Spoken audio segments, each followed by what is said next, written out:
La Riposte, une émission présentée par Hakim Omiri. Bonsoir La Riposte. Hakim, j'ai une mauvaise nouvelle. Ah merde, ça c'est la commence fin mal. du monde. Ah déjà? Ouais. Oh, putain. Mais j'ai une bonne nouvelle, c'est pas nous qui allons la vivre. C'est nos enfants. Enfin, si d'ici là, ils sont pas tous intoxiqués par des aliments transgéniques. Et attends, petite précision pour tous les dinosaures de la pensée comme Guillerme. Transgénique, c'est pas une catégorie LGBT. Hein. Voilà, juste que je précise. Bon, revenons à nos moutons. Le dernier rapport du GIEC, il est sans équivoque. Il y a écrit noir sur blanc dans la conclusion. Dans 50 piges, vous êtes tous dans la merde. Et comme vous le savez maintenant, dans cette chronique, je donne la parole aux enfants. J'ai donc posé une question très simple à Ibrahim, 14 ans. Que penses-tu du réchauffement climatique ?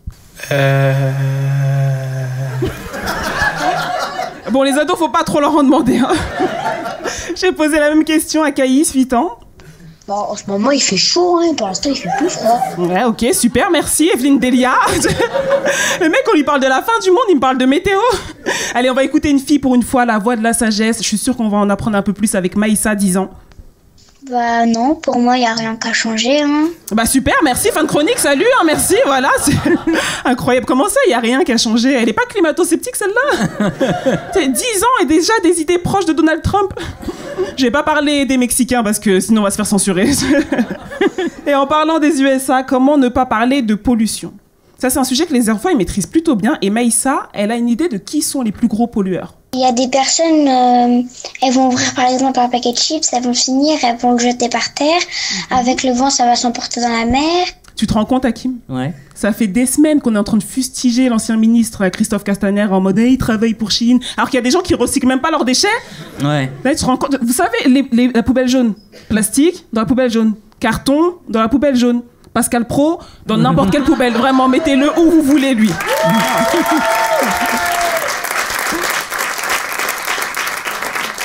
Et Caïs, il en pense quoi de tout ça? Tu jettes un déchet dans l'eau, les poissons, ils vont le manger. Dès qu'on va attraper le poisson pour nous le manger, on va manger les déchets plus le poisson. C'est mignon, en vrai c'est une belle réponse, mais moi je connais sa famille à Caïs. Et je sais qu'il aime pas manger du poisson. Lui il est plus sur une ambiance tacos, 5 viandes, pas gastronomique, que de la gastro, vraiment. Caïs. Je suis sûre que ça le dérangerait plus d'avaler du poisson que du poison. Et oui, non mais vanne de pêcheur, merci, madame est connaisseuse, ouais. Ah ouais. Et oui, on est comme ça, la riposte, hein. Comme les chalutiers géants, on ratisse large. Tu vois, Hakim, il n'y a pas que toi qui as le monopole des jeux de mots pourris ici.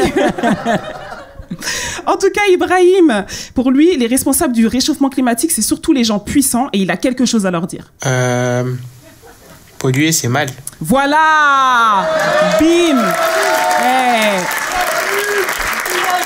Merci, ouais. Voilà, dans vos faces, bande de méchants, là, ils doivent flipper les Macron, Donald Trump, Xi Jinping, là, ils font plus les malins. Hein.